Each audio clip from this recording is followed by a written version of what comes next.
አንዳንድ ሰዎች እኮ የእግዚአብሔርን አምላክነት የሚፈልጉት የሥጋ ጉርለታቸውን እንዲሞላላቸው ብቻ፣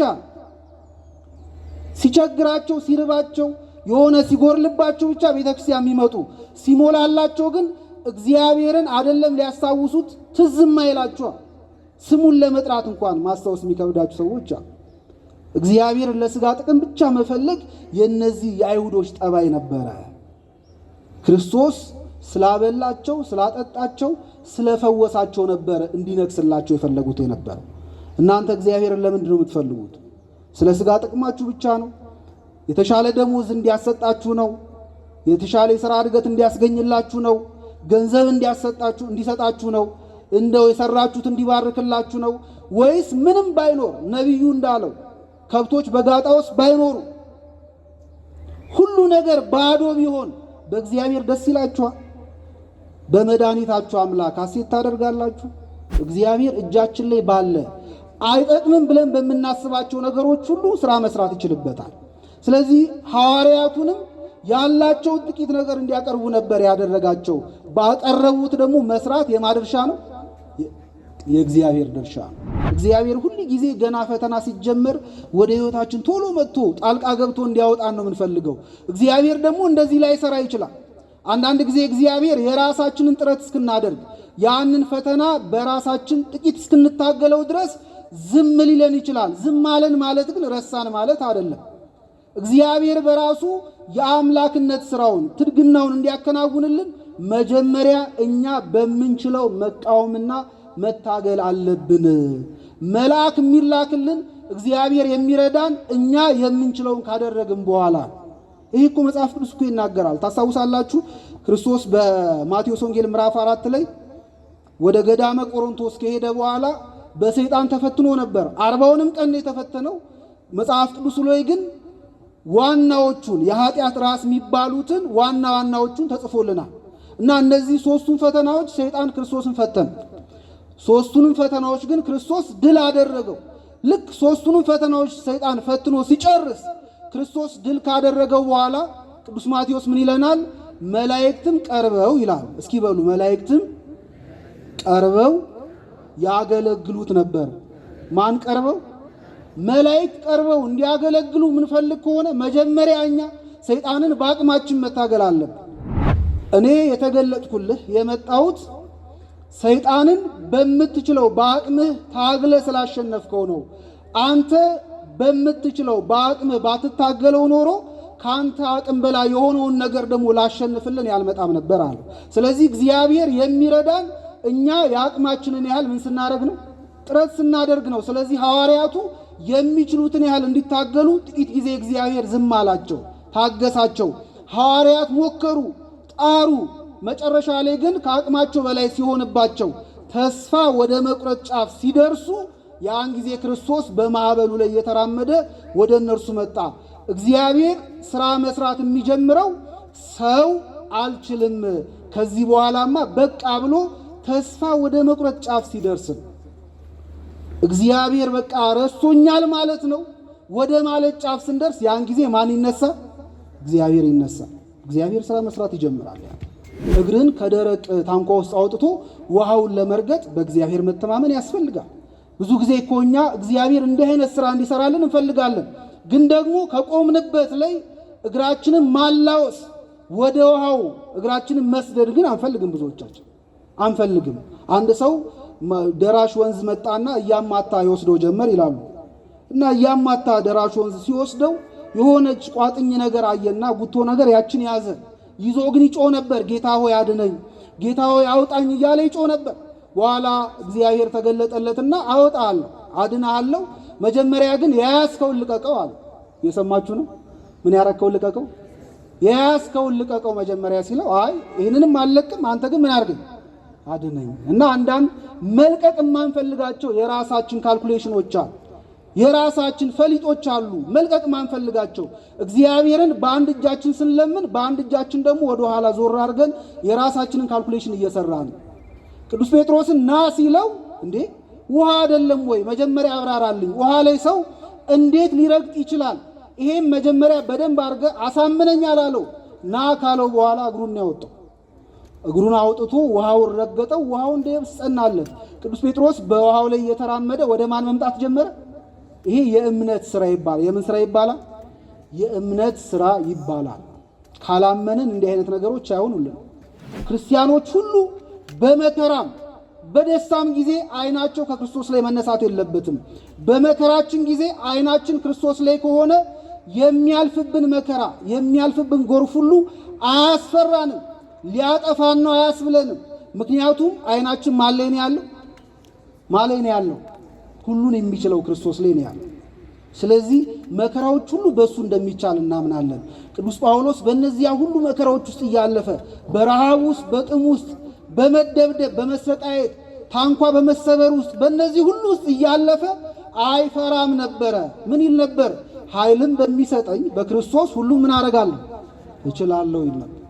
እችላለሁ ይል ነበር። አይንን ከክርስቶስ ላይ ማንሳት አይገባም። ብዙ ጊዜ እኛ መከራ የሚያስፈራን ከክርስቶስ ይልቅ ወደ መከራዎቹ አይናችንን ስለምናዞር፣ ከመከራ የሚሸሹ ከእግዚአብሔር ይሸሻሉ።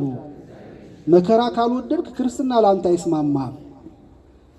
ክርስቲያኖች መከራ የሚቀበሉት ኃጢአተኛ ስለሆኑ አይደለም፣ በደለኛ ስለሆኑ ስላጠፉ አይደለም። እግዚአብሔር የሰጣቸው ስጦታ ነው መከራቸው። ክርስቶስ እኮ በዚህ ምድር እያለን የሰጠን ስጦታ መስቀሉን እኮ ነው። በሰማይ መንግስቱን አዘጋጅቶልናል። ወደ ሰማይ ግን ወደ መንግስቱ መወጣጫ መሰላል ያደረገልን ግን መስቀሉን ነው። ሊከተለኝ የሚወድ ቢኖር ራሱን ይካድ፣ ከዚያስ መስቀሌን መስቀሉንም ተሸክሞ መስቀሉን። ስለዚህ እያንዳንዳችን የምንሸከመው የንጽህና የክርስትና መስቀል አለ። ከዚያ መሸሽ አንችልም። እግዚአብሔር ፈተና እንዳይደርስብን እኮ ማድረግ ይችል ነበር። ግን ፈተና እንዳይደርስብን ለማድረግ እግዚአብሔር ቃል አልገባልንም። ቃል የሰጠን ግን በመከራ ውስጥ ከኛ ምን እንደማያደርግ ነው? እንደማይለይ ግን ቃል ሰጥቶናል። በመከራ ውስጥ ከኛ እንደማይለይ ከሱ ጋር ሆነን መከራን ይህን ዓለም እንደምናሸንፍ ግን ክርስቶስ ቃል ሰጥቶናል። እናንተ ከሰው ጋር መሆን ደስ የሚላችሁ መቼ ነው? ሰው ሲቸገር፣ ሲራብ፣ ሲጠማ፣ ሲታመም፣ መከራ ውስጥ ሲገባ፣ ሲሰቃይ ነው አብራችሁ መሆን የምትፈልጉት? ወይስ ሲሳካለት፣ ሲኖረው፣ ሲሞላለት፣ ሲደሰት በየትኛው ጊዜ ነው እናንተ ከሰው ጋር መሆን የምትፈልጉት? ብዙዎቻችን ከቸገረው ጎን መቆም አንፈልግም። አምላካችን ክርስቶስ ግን ሕዝቡ በቸገረው ጊዜ አብሯቸው ነበረ። ልክ ግን ችግራቸው ሁሉ ተፈቶ ማመስገን በሚጀምሩበት ሰዓት ላይ ሕዝቡን አሰናበታቸው ይላል። እኛም በመከራ ጊዜ ከሰው ጎን መቆም እንዳለብን፣ መከራዎቻቸውን ደግሞ በእርዳታ ካራቅንላቸው በኋላ የሚያስፈልጋቸውን ድጋፍ ካደረግን በኋላ ደግሞ ቁጭ ብለን ምስጋና መጠባበቅ እንደሌለብን፣ ትተናቸው ደግሞ ወደ ተራራ ወደ እግዚአብሔር ወደ ቤተ ክርስቲያን መመለስ እንዳለብን ይህ ታሪክ ያስረዳናል። ጽርሐ ክብርሽ ገናና ነው ለዘላለም። በማቴዎስ ወንጌል ምዕራፍ 14 ቁጥር 28 ላይ ያለውን የቅዱስ ጴጥሮስን ቃል መነሻ አድርገን እንማራለን። አምላካችን እግዚአብሔር እንዲያስተምረን እንዲመክረን ቅዱስ ፈቃድ ይሁንልን። ጌታ ሆይ፣ ሁላችሁም በሉ ከኔ ጋር፣ ጌታ ሆይ በውሃው ላይ ወደ አንተ እመጣ ዘንድ እዘዘኝ። እስኪ አንድ እንድገሙ ጮክ ብላችሁ፣ ጌታ ሆይ በውሃው ላይ ወደ አንተ እመጣ ዘንድ እዘዘኝ። ስለ ቃሉ የአምላካችን ስም የተመሰገነ ይሁን። በዚህ በማቴዎስ ወንጌል ምዕራፍ 14 ላይ በጣም ብዙ ታሪኮች የተፈጸሙበት ክፍል ነው። አምላካችን ክርስቶስ በዚህ በማቴዎስ ወንጌል ምዕራፍ 14 እንደተጻፈልን የወዳጁ የአጥማቂውን የቅዱስ ዮሐንስን መጥምቅ ሞቱን የሰማበት ምዕራፍ ነው። ክርስቶስ ቅዱስ ዮሐንስ በንጉሱ በሄሮድስ አማካኝነት አንገቱን በሰይፍ ተመቶ እንደሞተ ደቀ መዛሙርቱ መጥተው በነገሩት ጊዜ ክርስቶስ አዘነ። ቅዱስ ዮሐንስ ወደ አገልግሎት ከመውጣቱ በፊት ለረጅም ዓመታት የኖረው በበረሃ ስለሆነ የበረሃው ሰው ዮሐንስ እንደሞተ ክርስቶስ በሰማ ጊዜ የዮሐንስን ነገር ለማሰብ ቅዱስ ዮሐንስን ለመዘከር ወደ ምድረ በዳ በታንኳ ፈቀቅ ብሎ እንደሄደ ወንጌሉ ይነግረናል። ቅዱስ ዮሐንስ የምድረ በዳ ሰው ነው። ስለዚህ የምድረ በዳውን ሰው ዮሐንስን ለማሰብ ለመተከዝ ክርስቶስ ስለ ዮሐንስ ለማዘን ወደ ምድረ በዳ በታንኳ ፈቀቅ ብሎ ሄደ። ከጥቂት ጊዜም በኋላ ሲመለስ በጣም ብዙ ሕዝብ የክርስቶስን መምጣት በጉጉት ሲጠባበቅ ተመለከተ። ሕዝቡ ክርስቶስን ስለ ብዙ ምክንያት ይከተሉት ነበር። አንዳንዶቹ የቃሉን ትምህርት ፈልገው ይከተሉት ነበር። አንዳንዶቹ ደግሞ የእጁን ታምራት ሚሹም ነበሩ። ብዙ የታመሙ በብዙ ደዌ የሚሰቃዩ ብዙ ሰዎች ነበሩ። አምላካችን ክርስቶስ እነዚያን ሰዎች ባየ ጊዜ አዘነላቸው ይላል። ምን አረገላቸው? አዘነላቸው። ወደ እነርሱም ቀርቦ እያስተማረ ሕሙማነ ነፍስን በቃሉ ፈወሰ።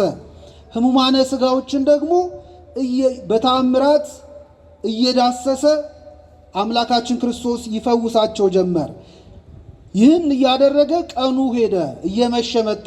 በዚህ ጊዜ ሐዋርያቱ የሰዓቱን መሄድ ስላዩ ወደ ክርስቶስ መጡና ጥያቄ ያቀረቡለት፣ ጌታ ሆይ ሰዓቱም ሄዷል፣ ያለንበትም ምድረ በዳ ነው። ስለዚህ ሕዝቡ ወደ ከተማ ወጥቶ ምግብ እንዲገዛ አሰናብታቸው አሉ። በዚያ ጊዜ የነበሩት ሰዎች ሴቶችና ሕፃናት ሳይቆጠሩ 5000 ነበሩ። ሐዋርያቱ ያሳሰባቸው የሕዝቡ ምግብ ነው። እኛ እጅ ላይ ያለው ጥቂት ስለሆነ በኋላ ሲርባቸው የምንበላው ነገር ስጡን ብለው ቢጠይቁን እንዳንጨነቅ፣ ከአቅማችን በላይ እንዳንቸገር ሰዓቱ ሳይመሽ በጣም ሕዝቡ ወደ ከተማ ወጥቶ ምግብ እንዲገዛ አሰናብተው በማለት ወደ ክርስቶስ ጥያቄ አቀረቡለት። እንግዲህ ጉባኤው እንዲበተን ሐዋርያቱ ምክንያት ያደረጉት 2 ነገሮችን ነው። የመጀመሪያው የሰዓቱ መሄድ ነው። ሁለተኛ ደግሞ የሚበላ ነገር አለመኖር፣ ምድረ በዳ መሆኑ ነው ቦታው። አምላካችን ክርስቶስ ግን መልስ ሲሰጣቸው ምን አለ? እናንተ የሚበሉትን ስጧቸው አለ። እናንተ ምን የሚያደርጉትን? የሚበሉትን ስጧቸው ብሎ ክርስቶስ መለሰ። ሐዋርያቱ በዚህ ጊዜ ገና ተማሪዎች ነበሩ። አብሯቸው የነበረው መምህራቸው ክርስቶስ ማን እንደሆነ እውነተኛ ማንነቱን ገና አልተረዱም ነበረ። ከእነርሱ ጋር ያለው ክርስቶስ ሰዓት ወይም ጊዜ የሚገድበው አይደለም። ጊዜያትን የፈጠረ ጨለማ በእርሱ ዘንድ የማይጨልምበት አምላክ ነው። እንኳን እርሱ ቀርቶ የእርሱ ባለሟሎች ቅዱሳን እንኳን ሥራ ሲሰሩ ፀሐይም ጨለማም የማይገድባቸው ነበሩ። እነ ኢያሱ በገባዖን ሰማይ ላይ ፀሐይም ምን አድርገዋል?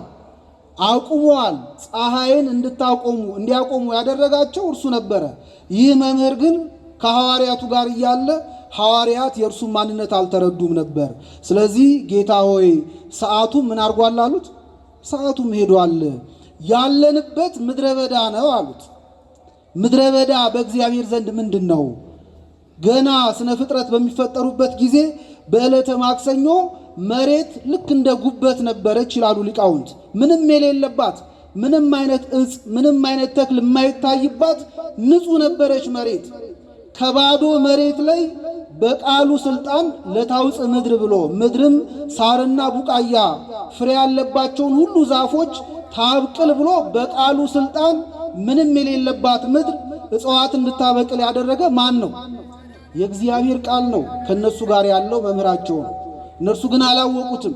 ስለዚህ ያለንበት ምድረ በዳ ነው፣ ምንም አይነት ልምላሜ ምንጭ የለም እና እንዴት እንሆናለን? ስለዚህ ሕዝቡን አሰናብታሉት። ሐዋርያት በእርግጥ የእነሱ ብቻ ጥያቄ አይደለም። የእነርሱ አባቶቻቸውም በምድረ በዳ ሳሉ እግዚአብሔርን እንዲህ አይነት ጥያቄ ጠይቀውት ነበር። ሙሴ ከግብፅ ባርነት አውጥቶ ሲመራቸው እግዚአብሔርን አሙት እስራኤላውያን። እግዚአብሔር እኮ ከሰማይ መና አወረድኩላችሁ የሚለን እኛ ከደጋ ላይ ስለምንሄድ ውሃውን እያረጋ መና ብሎ ያዘንባል እንጂ ከላይ እሱ የእውነት እግዚአብሔር ከሆነ እሱ የእውነት ከሃሊ ከሆነ በምድረ በዳ እስቲ መናን ያውረድልን። በውኑ እግዚአብሔር በምድረ በዳ ማዕድን ይሰራ ዘንድ ይቻለዋልን ብለው ጠይቀው ነበር አይሁድ። እስራኤላውያን እንዲህ ብለው ነበር።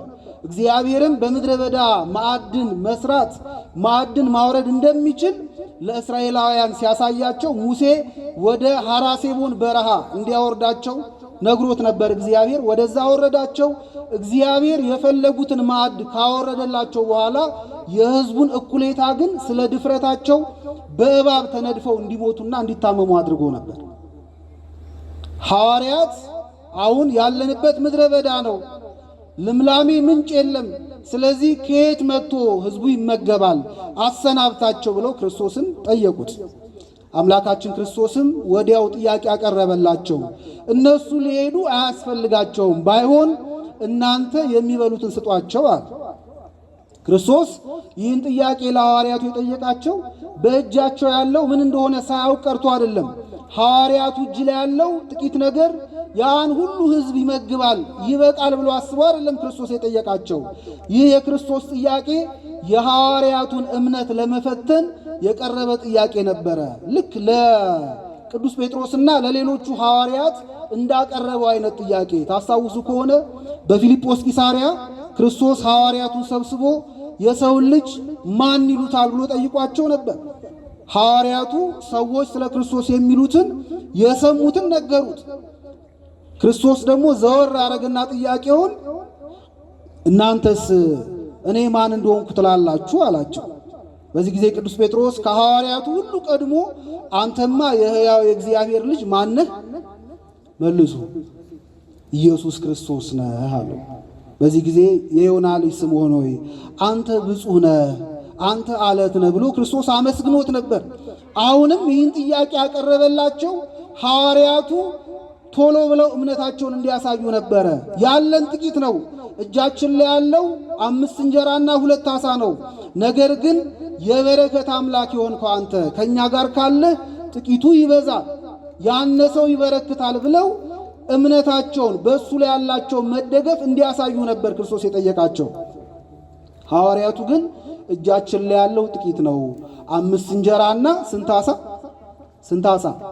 2 ዓሣ ነው ያለን፣ አይበቃም አሉት። የሚገርም ነው። ሐዋርያቱ አሁንም ከእነርሱ ጋር ያለውን መምህራቸውን አምላካቸውን በደንብ አልተረዱትም ማለት ነው። ለክርስቶስ ጥቂቱ በቂ ነው ብዙ ለማድረግ።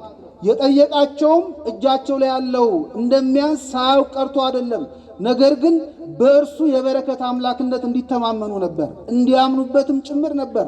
ሐዋርያቱ ግን ጥያቄው ሕዝቡን ሁሉ መመገብ ትችላላችሁ ወይስ አትችሉም የሚል ጥያቄ መስሎ ተሰማቸው።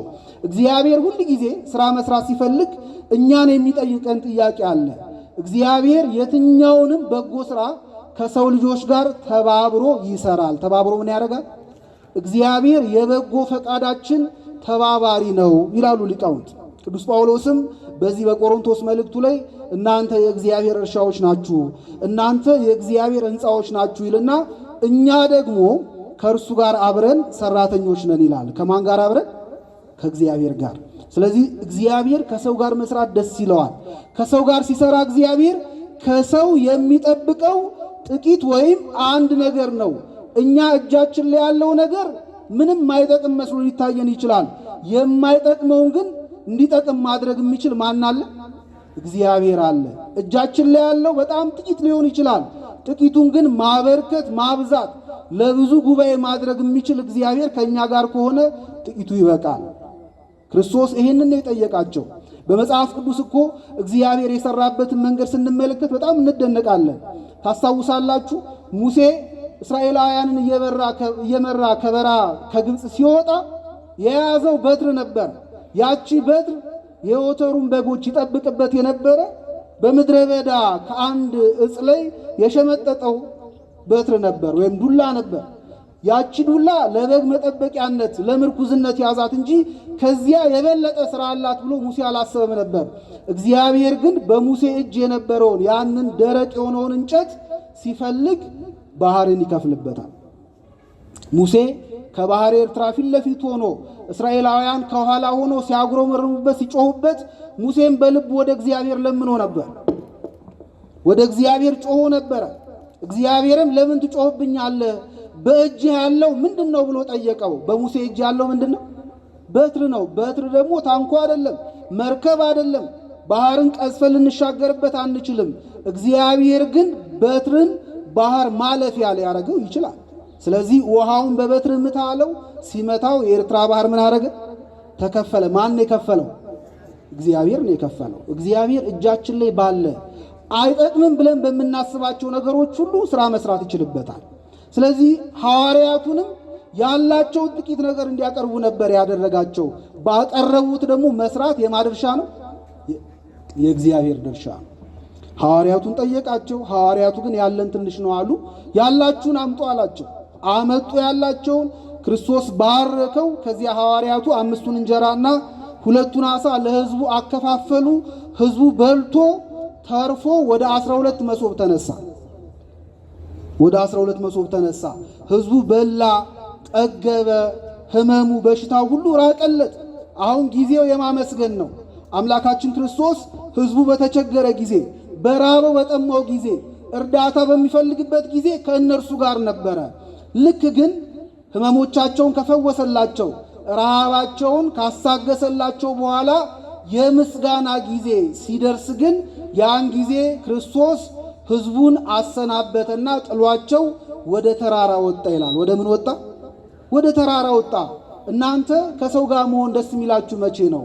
ሰው ሲቸገር፣ ሲራብ፣ ሲጠማ፣ ሲታመም፣ መከራው ሲገባ፣ ሲሰቃይ ነው አብራችሁ መሆን የምትፈልጉት?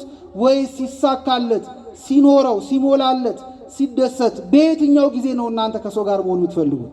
ብዙዎቻችን ከቸገረው ቆን መቆም አንፈልግም። አምላካችን ክርስቶስ ግን ሕዝቡ በቸገረው ጊዜ አብሯቸው ነበረ። ልክ ግን ችግራቸው ሁሉ ተፈቶ ማመስገን በሚጀምሩበት ሰዓት ላይ ሕዝቡን አሰናበታቸው ይላል።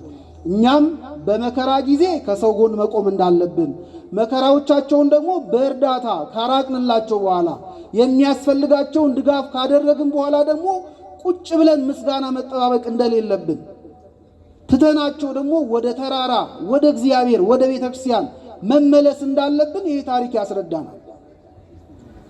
ክርስቶስ ጥሏቸው ወደ ተራራ ወጣ። ወደ ተራራ ሲወጣ ግን ሐዋርያቱ ከሕዝቡ ጋር አንድ ምክር ውስጥ ገብተው ነበር። እንግዲህ ሕዝቡ ታሞ ነበር፣ በክርስቶስ ተአምራት ተፈወሰ። ርቦት ነበር፣ በክርስቶስ ተአምር እንጀራው በርክቶ ምን አረገ? በላ። ረሃቡ ታገሰለት። ስለዚህ ሕዝቡን ብሎ ማሰብ ጀመረ። አይ እንዲህ ያለውንማ ስንራብ የሚያበላንን፣ ብንታመም የሚፈውሰንን ዝም ብለን ማሰናበት፣ ዝም ብለን መልቀቅ የለብንም። ብንሾመው፣ ንጉሥ ብናደርገው ይጠቅመናል ብሎ ሕዝቡ መማከር ጀመረ። ይሄን ሐሳብ ይዞ ወደ ሐዋርያቱ መጣ። ለሐዋርያቱ ይሄን ሐሳብ ነገሯቸው። ክርስቶስን ልናነግሰው እንፈልጋለን፣ ልንሾመው እንፈልጋለን አሏቸው። ሐዋርያቱ ደስ አላቸው በጣም። ምክንያቱም ሐዋርያቱ ራሱ ክርስቶስ አንድ ቀን በሄሮድስ ዙፋን ላይ የሚቀመጥ ይመስላቸው ነበር። የክርስቶስ አመጣጥ ለንግስና በሄሮድስ ዙፋን ላይ ለመቀመጥና እስራኤልን ለማስተዳደር ይመስላቸው ነበረ። ክርስቶስ ግን ወደዚህ ዓለም የመጣው በሄሮድስ ዙፋን ሊቀመጥ ነው። የክርስቶስ ንግስና እንደዚህ አይደለም።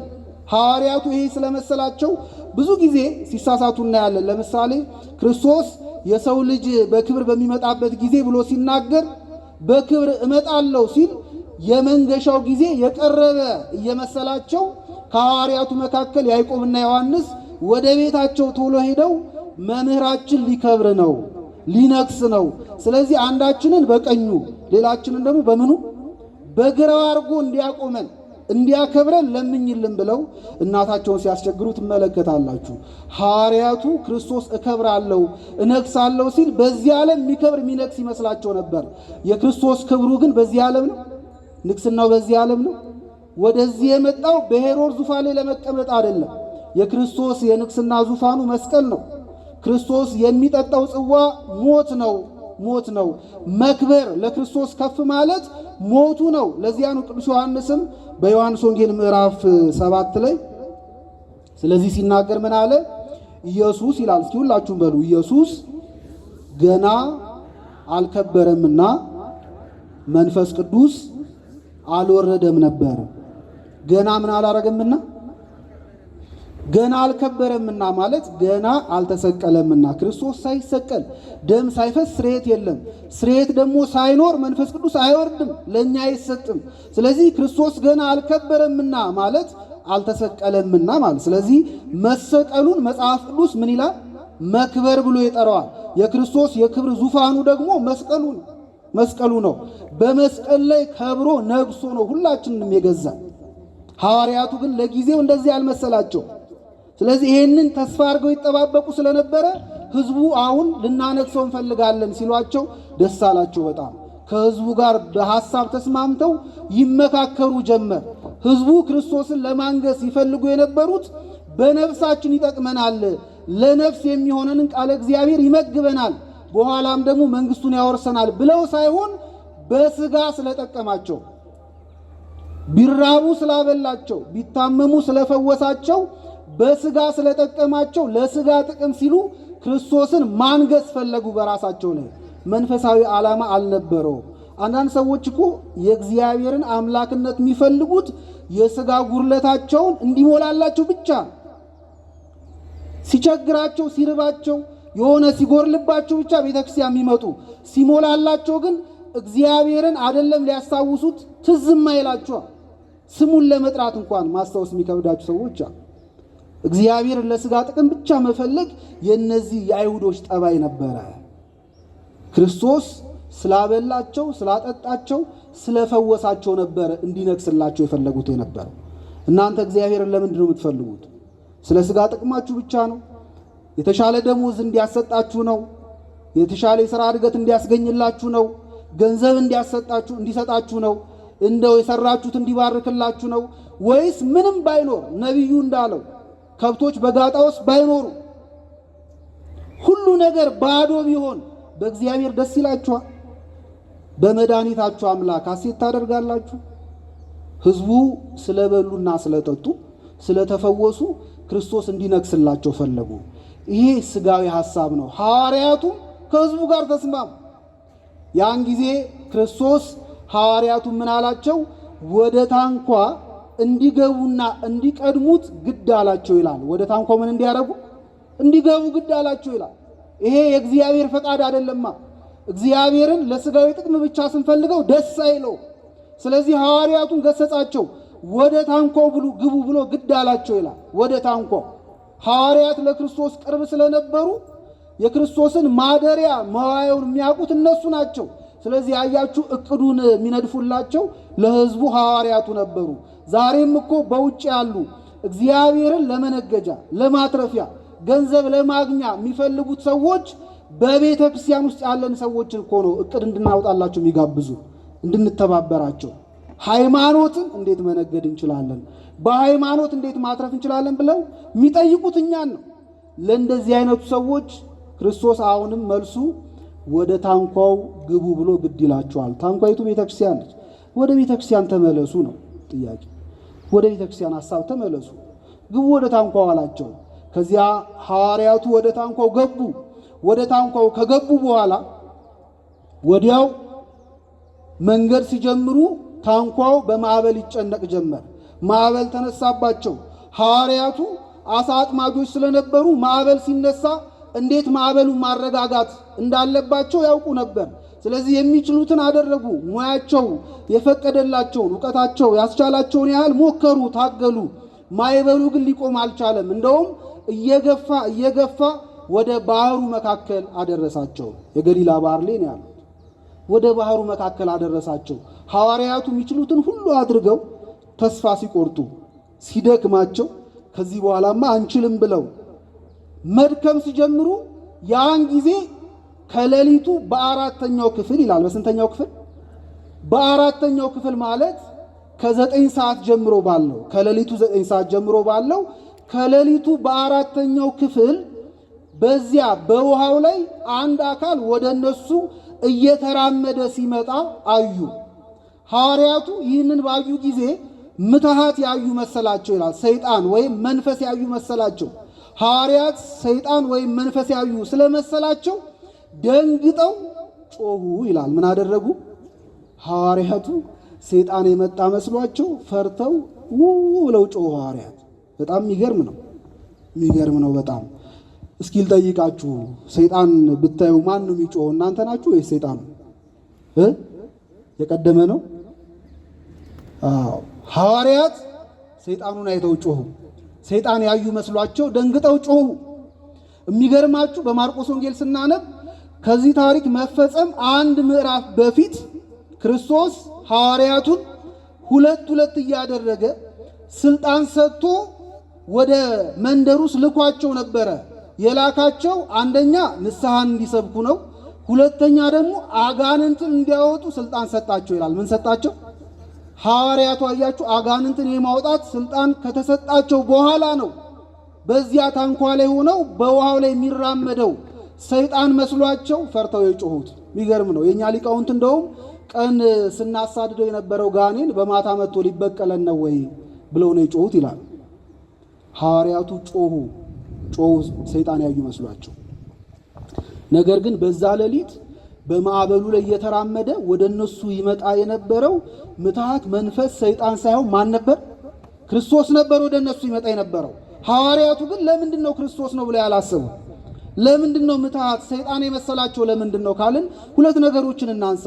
የመጀመሪያው ሐዋርያት ክርስቶስን ይጠባበቁት የነበረው ገና የባህሩ ዳር ላይ እያሉ ማዕበሉ ሲቀሰቀስ ወዲያው መጥቶ ያድነናል ብለው ተስፋ አድርገው ነበረ። ነገር ግን የማዕበሉ መነሻው ጊዜ ክርስቶስ ከነሱ ጋር አልነበረም። በዚያ ሰዓትም ወደ እነሱም አልመጣም። ስለዚህ በመጀመሪያው የፈተና ሰዓት ወደኛ ይመጣል ብለው ቢጠባበቁም ስላልመጣ የተዋቸው መሰላቸው። እኛ ብዙ ጊዜ እግዚአብሔርን እኮ የምንጠብቀው ገና ፈተናው በተነሳበት በተቀሰቀሰበት ሰዓት ነው። ወደ ፈተና ገና ስንገባ እግዚአብሔር ወዲያው መጥቶ ከዚያ ፈተና ውስጥ እንዲያወጣን የምንፈልግ ሰዎች አሉ። የምንጠብቀውም በዚያ ሰዓት ነው። ሐዋርያቱ በመጀመሪያው የፈተና ሰዓት ጠብቀውት ስለነበረ በጠበቁት ሰዓት ሳይገኝላቸው ሲቀር ክርስቶስ መምጣቱን ረሱት። አያችሁ፣ ትቶናል ብለው አሰቡ። ስለዚህ በባህር ላይ እየተራመደ የሚመጣ አካል ሲመለከቱ ከክርስቶስ ይልቅ ሰይጣን ነው ብለው አሰቡ። ሊተናኮለን ሰይጣን እየመጣ ነው ብለው አሰቡ። የኛም እኮ እንደዚህ ነው። እግዚአብሔር ሁሉ ጊዜ ገና ፈተና ሲጀመር ወደ ሕይወታችን ቶሎ መጥቶ ጣልቃ ገብቶ እንዲያወጣን ነው የምንፈልገው። እግዚአብሔር ደግሞ እንደዚህ ላይ ሰራ ይችላል። አንዳንድ ጊዜ እግዚአብሔር የራሳችንን ጥረት እስክናደርግ ያንን ፈተና በራሳችን ጥቂት እስክንታገለው ድረስ ዝም ሊለን ይችላል። ዝም አለን ማለት ግን ረሳን ማለት አይደለም። እግዚአብሔር በራሱ የአምላክነት ስራውን ትድግናውን እንዲያከናውንልን መጀመሪያ እኛ በምንችለው መቃወምና መታገል አለብን። መልአክ የሚላክልን እግዚአብሔር የሚረዳን እኛ የምንችለውን ካደረግን በኋላ። ይህ እኮ መጽሐፍ ቅዱስ እኮ ይናገራል። ታስታውሳላችሁ፣ ክርስቶስ በማቴዎስ ወንጌል ምዕራፍ 4 ላይ ወደ ገዳመ ቆሮንቶስ ከሄደ በኋላ በሰይጣን ተፈትኖ ነበር። 40ውንም ቀን የተፈተነው። መጽሐፍ ቅዱስ ላይ ግን ዋናዎቹን የኃጢአት ራስ የሚባሉትን ዋናዎቹን ተጽፎልናል።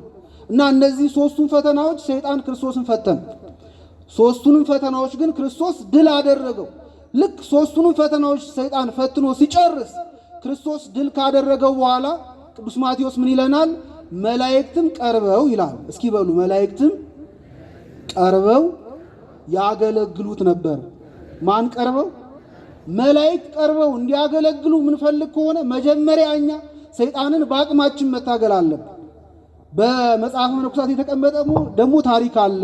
አንድ ባህታዊ ለእግዚአብሔር ስዕለት ተስሎ ከዚህ በዓቴ ሳልወጣ አገለግልሃለሁ ብሎ አጽኖ በዓት ይዞ በበዓቱ ተወስኖ ሳለ ሰይጣን በንጉሥ መልእክተኛ አምሳል ወደዚህ ባህታዊ መጣ። ሊያስወጣው ፈልጎ ከገዳም ከበዓቱ ሊያስወጣው መጣና እጁ መጽፋት ጀመረ። እጁ ማጨብጨብ ጀመረ። ማን አለው?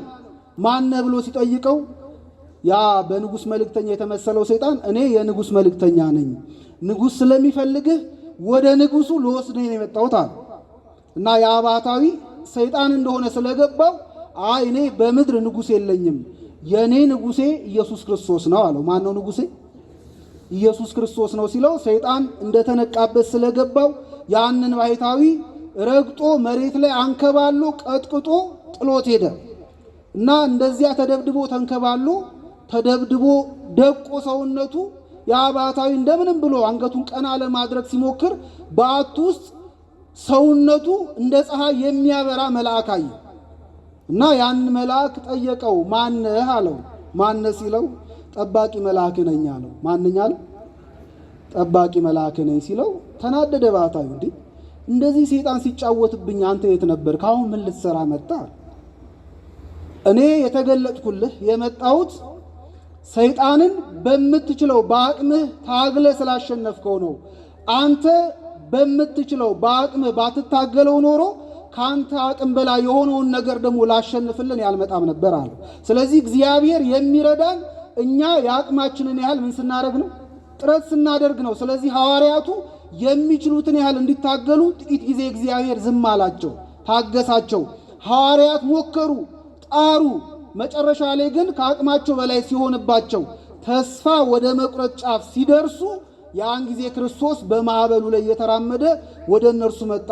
እግዚአብሔር ሥራ መስራት የሚጀምረው ሰው አልችልም ከዚህ በኋላማ በቃ ብሎ ተስፋ ወደ መቁረጥ ጫፍ ሲደርስም እግዚአብሔር በቃ ረስቶኛል ማለት ነው ወደ ማለት ጫፍ ስንደርስ ያን ጊዜ ማን ይነሳ?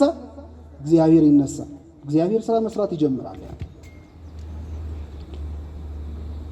ክርስቶስ በባህር ላይ እየተራመደ ወደ ሐዋርያቱ መጣ። ሐዋርያቱ ክርስቶስ ነው ብለው ለማሰብ የተቸገሩበት ሁለተኛ ምክንያት ከዚህ በፊት በታንኳ ውስጥ ሲሄዱ ሳለ ማዕበል ተቀስቅሶባቸው ያውቃል፣ ተጽፏል በዚህ ወንጌል ላይ። ነገር ግን ማዕበሉ ሲቀሰቀስ ክርስቶስ ከእነሱ ጋር አብሮ ታንኳ ውስጥ ስለነበረ ወደ ክርስቶስ ጮሆ ነበረ። ሐዋርያቱ ጌታ ሆይ ስንጠፋ ምን አያረግህም? አይገድህም ወይ? ተነስ ብለው ክርስቶስ እንዲነሳ አድርገው ማዕበልና ነፋሱን ገስጾ አድኗቸው ነበረ። ስለዚህ ክርስቶስ ማዕበልና ነፋስ ሲገስጽ ያዩት ታንኳ ውስጥ ቆሞ ነው እንጂ በማዕበል ላይ እየተራመደ አይደለም። በማዕበል ሲራመድ ክርስቶስን አይተውት አያውቁ። ስለዚህ አሁንም ሐዋርያቱ በማዕበል በተጨነቁ ጊዜ ክርስቶስን ይጠብቁት የነበረ ወይኔ ከኛ ጋር በታንኳ ውስጥ ቢሆን ኖሮ እኮ ነፋስና ማዕበሉን ይገስጽልን ነበር፣ ወይም ደግሞ ገና በየብስ ሳለ እሱ ማዕበሉ ሲቀሰቀስ ቢያየን ኖሮ ማዕበልና ነፋሱን ይገስጽልን ነበር ብለው በራሳቸው መንገድ ነበር ክርስቶስ እንዲያድናቸው የጠበቁት የነበረው። ልክ እንደኛ እኛ ብዙ ጊዜ እኮ እግዚአብሔር ካለንበት መከራ እንዲያወጣ የምንፈልገው በራሳችን እቅድ ነው፣ በራሳችን ዓላማ። የተቸገረ ገንዘብ የቸገረው ሰው ካለ እግዚአብሔር ገንዘቡን እንዲሰጠው ነው እንጂ ወደ እግዚአብሔር ቸግሮኛል ብሎ ጥያቄውን አቅርቦ እግዚአብሔር በራሱ አምላካዊ አሰራር ችግሩ እንዲፈታለት እኮ የሚፈልግ ሰው የኛ የእቅዳችን አስፈጻሚ ነው ያደረግነው እግዚአብሔር ጋር ያለው መፍትሄ በጣም ብዙ ነው። እኛ የምናስበው መፍትሄ አንድ ሊሆን ይችላል። የእግዚአብሔር መልሱ ግን ልዩ ነው። በእኛ መንገድ ብቻ ግን እግዚአብሔር እንዲሰራ ስለምንፈልግ አንዳንዴ ጥያቄዎቻችን ተመልሰው በራሱ እኛ የምንፈልገው መልስ ግን ስላላገኘን የተመለሰ አይመስለን፣ እግዚአብሔር የሰማን አይመስለን። ሐዋርያቱ ክርስቶስ ማዕበል ሲገስጽ ነፋሱን ሲገስጽ ያዩት ታንኳ ውስጥ ሆኖ ነው እንጂ በባህር ተራምዶ ሲሄድ አላዩትም። አሁንም በባህር ላይ እየተራመደ ሲመጣ ክርስቶስ ነው ብለው ለማሰብ ቸገራቸው። ስለዚህ ምትሃት ወይም ሰይጣን ያዩ መሰላቸውና ጮሁ ይላል ሐዋርያቱ፣ ጮሁ። በዚህ ጊዜ ክርስቶስ እኔ ነኝ አትፍሩ ብሎ ሐዋርያቱን አረጋጋቸው። ልክ ሐዋርያቱን ሲያረጋጋቸው ያን ጊዜ በታንኳ ውስጥ ከነበሩት መካከል ቅዱስ ጴጥሮስ ፈጠና አለና ክርስቶስን አንድ ጥያቄ ጠየቀው። ጥያቄው የትምህርታችን መነሻው እኔ ነኝ አትፍሩ ሲላቸው ወዲያው ቅዱስ ጴጥሮስ ጌታ ሆይ አንተስ ከሆንክ በዚህ በማዕበል ላይ የተራመድክ የመጣኸው በእውነት አንተ ከሆንክ እኔንም በውሃው ላይ ወደ አንተ እመጣ ዘንድ እዘዘኝ አለው። እየሰማችሁ ነው? ምን አርገኝ? በምን ላይ እንድመጣ? በማዕበሉ ላይ ወደ አንተ እመጣ ዘንድ እዘዘኝ አለው። በጣም የሚያስደንቅ ነው። ሌሎቹ ሐዋርያት ይህን ጊዜ ቅዱስ ጴጥሮስ ላይ ተናደውበት ሊሆን ይችላል። እንዴ ነፍሳችን እንደዚህ ተጨንቃ ግቢ ነፍስ ውጪ ነፍስ እያልን እየተጨነቅን ማዕበሉን ነፋሱን ገስጽልን አረጋጋልን ማለት ይሻላል ወይስ በማዕበሉ ላይ ወደ አንተ ልምጣ ማለት ብሎ መጠየቅ ይሻላል? እንዴት እንዲህ አይነት ጥያቄ ይጠይቃል ብለው ቅዱስ ጴጥሮስ ላይ ሊናደዱበት ይችላል፣ ሊበሳጩበት ይችላል። ቅዱስ ጴጥሮስ ግን በዚህ ማዕበል ላይ ወደ አንተ እመጣ ዘንድ እዘዘኝ አንተ ከሆንክ አለ። አንተ ከሆንክ እዘዘኝ አለ። ያን ጊዜ ክርስቶስ የሰጠው መልስ አንድ ቃል ነው፣ ና ብሎ ፈቀደለት። ምን አለው? ጮክ ብላችሁ ማለት ቀላል ቃል አይደለም። በነገራችን በተለይ ለቅዱስ ጴጥሮስ ና አለው። ና ብሎ ሲያዘው ቅዱስ ጴጥሮስ ከጠየቀ በኋላ በማዕበሉ ላይ ልራመድ ካለ በኋላ ሲፈቀድለት ወደ ኋላ መቅረት አይቻልም። ስለዚህ ና የሚለውን የክርስቶስን ቃል አምኖ ቅዱስ ጴጥሮስ ከነበረበት ከታንኳ ውስጥ አንድ እግሩን አወጣና ውሃውን ረገጠው። ውሃውን ሲረግጠው ውሃው እንደ የብስ ጸናለት፣ እንደ መሬት ጸናለት። ቅዱስ ጴጥሮስ የረገጠው ውሃውን ሳይሆን እምነቱ ላይ ነበር የቆመው። አያችሁ፣ በውሃ ላይ መሄድ ይቻላል? ይቻላል አይቻልም? እግዚአብሔር ካዘዘ ግን ይቻላል አይቻልም? እግዚአብሔር ኑ ካለ ግን ይቻላል ይቻላል። ስለዚህ የክርስቶስን ቃል ተከትሎ ቅዱስ ጴጥሮስ ውሃውን ረገጠው፣ እንደ የብስ ጸናለት። ሁለተኛውንም እግር አወጣው፣ ረገጠ፣ እሱም ጸናለት። አያችሁ፣ የመጀመሪያው ነው ግን የሚያስፈራ። ብዙ ጊዜ በእኛ በሰዋዊ ሕሊና በሎጂክ የማይቻሉ እግዚአብሔርን ግን ስንጠይቀው ኑ ብሎ የሚፈቅዱልን ነገሮች አሉ። የሚፈቅድልን ና ብሎ የሚጠራን ነገሮች አሉ። እነዚህ ነገሮች ላይ ለመራመድ ለመሄድ ከሎጂክ በላይ ምን ያስፈልጋል? እምነት ያስፈልጋል። እምነት ሎጂክን መብለጥ አለበት። እምነት ሎጂክ ካልበለጠ ውሃውን ልትረግጦ አትችልም። ከአመክንዮ በላይ እምነት ላይ ካልተደገፍክ በውሃ ላይ እየተራመድክ ልትሄድ አትችልም። ስለዚህ ቅዱስ ጴጥሮስ ከምክንያተኝነቱ በላይ እምነቱ ላይ ተደገፈ። በክርስቶስ ቃል ላይ ና ባለው ቃል ላይ ታምኖ ውሃውን ረገጠው፣ እግሩን አወጥቶ። በጣም ከባድ ውሳኔ ነው።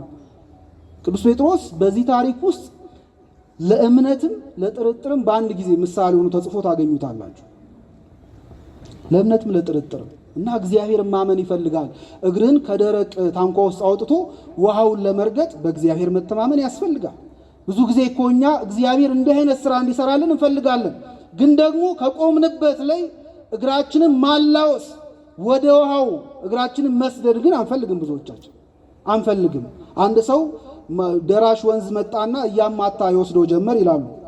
እና እያማታ ደራሽ ወንዝ ሲወስደው የሆነች ቋጥኝ ነገር አየና ጉቶ ነገር ያችን ያዘ። ይዞ ግን ይጮህ ነበር፣ ጌታ ሆይ አድነኝ፣ ጌታ ሆይ አውጣኝ እያለ ይጮህ ነበር። በኋላ እግዚአብሔር ተገለጠለትና አወጣለሁ፣ አድናለሁ፣ መጀመሪያ ግን የያዝከውን ልቀቀው አለ። የሰማችሁ ነው? ምን ያረከውን ልቀቀው? የያዝከውን ልቀቀው መጀመሪያ ሲለው፣ አይ ይህንንም አልለቅም፣ አንተ ግን ምን አድርገኝ? አድነኝ። እና አንዳንድ መልቀቅ የማንፈልጋቸው የራሳችን ካልኩሌሽኖች አሉ፣ የራሳችን ፈሊጦች አሉ፣ መልቀቅ የማንፈልጋቸው። እግዚአብሔርን በአንድ እጃችን ስንለምን፣ በአንድ እጃችን ደግሞ ወደ ኋላ ዞር አድርገን የራሳችንን ካልኩሌሽን እየሰራን ነው። ቅዱስ ጴጥሮስን ና ሲለው እንዴ ውሃ አይደለም ወይ? መጀመሪያ አብራራልኝ። ውሃ ላይ ሰው እንዴት ሊረግጥ ይችላል? ይሄም መጀመሪያ በደንብ አድርገ አሳምነኝ አላለው። ና ካለው በኋላ እግሩን ያወጣው። እግሩን አውጥቶ ውሃውን ረገጠው። ውሃው እንደ የብስ ጸናለት። ቅዱስ ጴጥሮስ በውሃው ላይ እየተራመደ ወደ ማን መምጣት ጀመረ? ይሄ የእምነት ስራ ይባላል። የምን ስራ ይባላል? የእምነት ስራ ይባላል። ካላመንን እንዲህ አይነት ነገሮች አይሆኑልን። ስለዚህ ቅዱስ ጴጥሮስ በውሃው ላይ እየተራመደ ወደ ክርስቶስ መቅረብ ጀመረ። ትምህርታችን እያጠቃለልን ወደ ክርስቶስ መቅረብ ጀመረ። ከዚህ በኋላ ቅዱስ ጴጥሮስ ክርስቶስን እያየ ነበር። ውሃው ላይ ሄደ ነበር። አይኑን ከክርስቶስ ላይ አላነሳም ነበር። በኋላ ግን አይኑን ከክርስቶስ ላይ አንስቶ ማዕበልና ነፋሱን ማየት ሲጀምር ያን ጊዜ ልቡ ፈራ ይላል። ልቡ ምን አረገ? አይኑ ከክርስቶስ ላይ ስለተነሳ ማዕበልና ነፋሱን ማየት ስለጀመረ ነፋሱና የሚገለባበጠው ማዕበል የቅዱስ ጴጥሮስን ልብ ያስፈራራው ጀመረ። ቅዱስ ጴጥሮስ ለካስ ያልፈራው መጀመሪያ አይኑን ከማን ስላላነሳ ነው። ይሄ በቤተ ክርስቲያን ስቲልነስ ይባላል። እና ክርስቲያኖች ሁሉ በመከራም በደስታም ጊዜ አይናቸው ከክርስቶስ ላይ መነሳት የለበትም።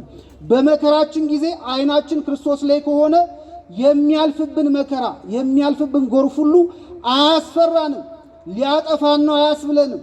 ምክንያቱም አይናችን ማን ላይ ነው ያለው? ማን ላይ ነው ያለው? ሁሉን የሚችለው ክርስቶስ ላይ ነው ያለው። ስለዚህ መከራዎች ሁሉ በእሱ እንደሚቻል እናምናለን። ቅዱስ ጳውሎስ በእነዚያ ሁሉ መከራዎች ውስጥ እያለፈ በረሃብ ውስጥ፣ በጥም ውስጥ፣ በመደብደብ፣ በመሰቃየት፣ ታንኳ በመሰበር ውስጥ በእነዚህ ሁሉ ውስጥ እያለፈ አይፈራም ነበረ። ምን ይል ነበር? ኃይልን በሚሰጠኝ በክርስቶስ ሁሉ ምን አደርጋለሁ? እችላለሁ ይል ነበር። እችላለሁ ይል ነበር። አይንን ከክርስቶስ ላይ ማንሳት አይገባም። ብዙ ጊዜ እኛ መከራ የሚያስፈራን ከክርስቶስ ይልቅ ወደ መከራዎቹ አይናችንን ስለምናዞር። ስለዚህ ቅዱስ ጴጥሮስ ማዕበልና ነፋሱን ሲያየው ልቡ ፈራ። ልቡ ሲፈራ እምነቱ ተናወጠ። ይራመድ የነበረው እምነቱ ላይ ነበር። ስለዚህ ያ እምነት ሼክ ማድረግ ሲጀምር ቅዱስ ጴጥሮስን መስጠም ጀመረ። ቀስ እያለ መስጠም ሲጀምር ያን ጊዜ ጌታ ሆይ ልጠፋ ነውና አድነኝ ብሎ ወደ ክርስቶስ መጮ ጀመር። ክርስቶስም እጁን ይዞ ወደ ታንኳ ውስጥ አስገባው። ከዚያ ያመንክ እንጂ የተጠራጠርክ አትሁን ብሎ ገሰጸው። ያን ጊዜ ወዲያው ማዕበሉ ቆመ ይላል። ማዕበሉ ምን አረገ? ቆመ። ይህን ታሪክ ለምን አነሳ ነው? የቅዱስ ጴጥሮስ ጥያቄ ለኛ ለሁላችንም ጸሎት የሚሆን ጥያቄ ነው ያቀረበው። በነገራችን ላይ በክርስትና ሕይወት ውስጥ ፈተና መከራ አለ። ክርስቲያን እስከሆንን ድረስ ሕይወታችን ከመከራና ከፈተና ሊርቅ አይችልም። ሃይማኖታችን በራሱ የተመሰረተው በብዙ መቃተት በብዙ መከራዎች ስለሆነ ቤተክርስቲያን የተወለደችው ክርስቶስ በመስቀል ላይ ተሰቅሎ ከጎኑ በፈሰሰው ውሃና ደም ነው። ስለዚህ ሃይማኖታችን መሰረቷ ውሃና ምንድነው? ደም ነው። ከክርስቶስ ከጎኑ የፈሰሰው ውሃና ደም ነው። የውሃ ግድግዳ የደም መሰረት ምን መዝሙር አታውቁ? ቤተክርስቲያን አያችሁ፣ ህንጻዋ በውሃና በደም የተሰራ ህንጻ ነው ያለ። መሰረቷ እሱ ነው። ስለዚህ በመከራ የተወለደች ስለሆነች ቤተክርስቲያናችን በክርስትና ሕይወት ውስጥ መከራ ሳይኖር አይቀርም። መከራ የሚጠላ ክርስቲያን ካለ ከሃይማኖት መውጣቱ አይቀርም። አባ ጳጉሜ ስለዛ ነው ከመከራ የሚሸሹ ይላል። እስኪ በሉ ከመከራ የሚሸሹ ከእግዚአብሔር ይሸሻሉ። መከራ ካልወደድክ ክርስትና ላንተ አይስማማም። ክርስቲያኖች መከራ የሚቀበሉት ኃጢአተኛ ስለሆኑ አይደለም፣ በደለኛ ስለሆኑ ስላጠፉ አይደለም። እግዚአብሔር የሰጣቸው ስጦታ ነው መከራቸው። ክርስቶስ እኮ በዚህ ምድር እያለን የሰጠን ስጦታ መስቀሉን እኮ ነው። በሰማይ መንግስቱን አዘጋጅቶልናል። ወደ ሰማይ ግን ወደ መንግስቱ መወጣጫ መሰላል ያደረገልን ግን መስቀሉን ነው። ሊከተለኝ የሚወድ ቢኖር ራሱን ይካድ። ከዚያስ መስቀሉንም ተሸክሞ መስቀሉን። ስለዚህ እያንዳንዳችን የምንሸከመው የንጽህና የክርስትና መስቀል አለ። ከዚያ መሸሽ አንችልም። እመቤታችን ቅድስት ድንግል ማርያም በዚህ ሰሞን ጌታን ይዛ በእጆቿ ታቅፋ ወደ ግብፅ በረሃ መሰደዷን እናስባለን። ይሄ ሁሉ መከራ፣ ይሄ ሁሉ ንዳድ፣ ይሄ ሁሉ ረሃብና ጥም ለእመቤታችን ይገባ ነበር? ይገባል አይገባም? መልሱ እንጂ። አይገባም ነበር። ምን በደል አለባት? አምላክን ከመውለድ እሱን ወልዶ ከማሳደግ በንጽህና በቅድስና ራሷን ጠብቃ ከመኖር ውጪ እመቤታችን ምን በደል ነበረባት? እመቤታችን የተራበችው በመሃል እጇ ጌታዋን ታቅፋ ነው። እመቤታችን የተጠማችው በመሃል እጇ የሕይወት ውሃ ምንጭ የተባለ ክርስቶስን ይዛ ነው። እመቤታችን ከተፈተነች እኛ ፈተና ይቀርልናል? አይቀርልንም በእውነቱ። ስለዚህ ክርስትና የፈተና ሃይማኖት ነው። አንድ ሰው አልፈተን ብሎ መጸለይ የለበትም በሃይማኖት ሲኖር። ነገር ግን እንደ ቅዱስ ጴጥሮስ ነው መለመን ያለበት። ቅዱስ ጴጥሮስ ምን አለ? ጌታ ሆይ አንተ እስከሆንክ በውሃው ላይ በማዕበሉ ላይ ወደ አንተ እመጣ ዘንድ ምን በለኝ? እዘዘኝ። ስለዚህ ክርስቲያን ማለት ያለበት ይህ ፈተና ካንተ ከሆነ እግዚአብሔር ሆይ ጌታ ሆይ ይህ ፈተና ካንተ ከሆነ በማዕበሉ በመከራው ላይ በዚህ ፈተና ላይ ወደ አንተ እንድመጣ ወደ አንተ እንድቀርብ ኃይሉን ብርታቱን ስጠኝ እዘዘኝ ብሎ እግዚአብሔርን መለመን ያስፈልጋል እንጂ ከመከራ አውጣኝ አይባልም። ከመከራ አውጣኝ መከራ እንዳልገባ አድርገኝ፣ ይሄ ክርስትና ጸሎት አይደለም። ቅዱስ ጴጥሮስ ያቀረበው ጸሎት እጅግ በጣም የሚያስደንቅ ነው። እግዚአብሔር ፈተና እንዳይደርስብን እኮ ማድረግ ይችል ነበር። ግን ፈተና እንዳይደርስብን ለማድረግ እግዚአብሔር ቃል አልገባልንም። ቃል የሰጠን ግን በመከራ ውስጥ ከኛ ምን እንደማያደርግ ነው፣ እንደማይለይ ግን ቃል ሰጥቶናል። በመከራ ውስጥ ከኛ እንደማይለይ ከሱ ጋር ሆነን መከራን ይህን ዓለም እንደምናሸንፍ ግን ክርስቶስ ቃል ሰጥቶናል። በመጽሐፍ ቅዱስ እኮ ወደ መከራ ሲገቡ ዝም ያላቸዋል። ለምሳሌ ዳንኤል ወደ አናብስት ጉድጓድ እግዚአብሔር እንዳይጣል ማድረግ ይችላል አይችልም? ይችል ነበር። ግን ዳንኤል ወደ አናብስት ጉድጓድ ተጥሏል። 3 ደቂቅ ወደዚያ እቶን እሳት እንዳይገቡ እግዚአብሔር ማድረግ ይችላል። ግን 3 ደቂቅ ግን ወደዚያ እቶን እሳት ምን አድርገዋል? ገብተዋል። እግዚአብሔር ግን ወደዚያ ከገቡ በኋላ በማይበልና በዚያ ወጀብ ውስጥ መንገድ እንዳለ ግን አሳይቶናል። ዳንኤል ወደ አናብስት ጉድጓድ ተጣለ። አናብስቱ ግን ዳንኤልን ምን አላረጉትም? አልበሉትም። 3 ደቂቅ ወደ እሳቱ ውስጥ ተጣሉ። በእሳቱ ውስጥ ሆነው ግን እየተመላለሱ ማንን አመሰገኑ? እግዚአብሔርን አመሰገኑ። ስለዚህ እግዚአብሔር ፈተና ወደኛ እንዳይመጣ አያደርግም። ወደ ፈተና ሲያስገባን ግን መንፈሳዊ ጉልበታችንን ሊያጎለምስልን ነው። በእሳት ውስጥ እየተመላለስ እሱን እንድናመሰግን ሊያደርገንም ጭምር ስለሆነ ሁል ጊዜ በሕይወታችን ለሚያጋጥመን ፈተናና መከራ ትርጉም መስጠት አለብን። ስንጸልይም ጌታ ሆይ ወደዚህ ፈተና ለምን አስገባኝ እባክህ አውጣኝ ሳይሆን ጌታ ሆይ በማይበሉ በመከራው በፈተናው ወደ አንተ እመጣ ቀርብ ዘንድ ምን አርገኝ እዘዘኝ ብሎ መለመን ያስፈልጋል። እግዚአብሔር በመከራ ውስጥ የሚገኘውን ጸጋ እንድናገኝ ትዕግስቱን ኃይሉን ያድለን። የሰማኑን በልቡናችን ያሳድርብን።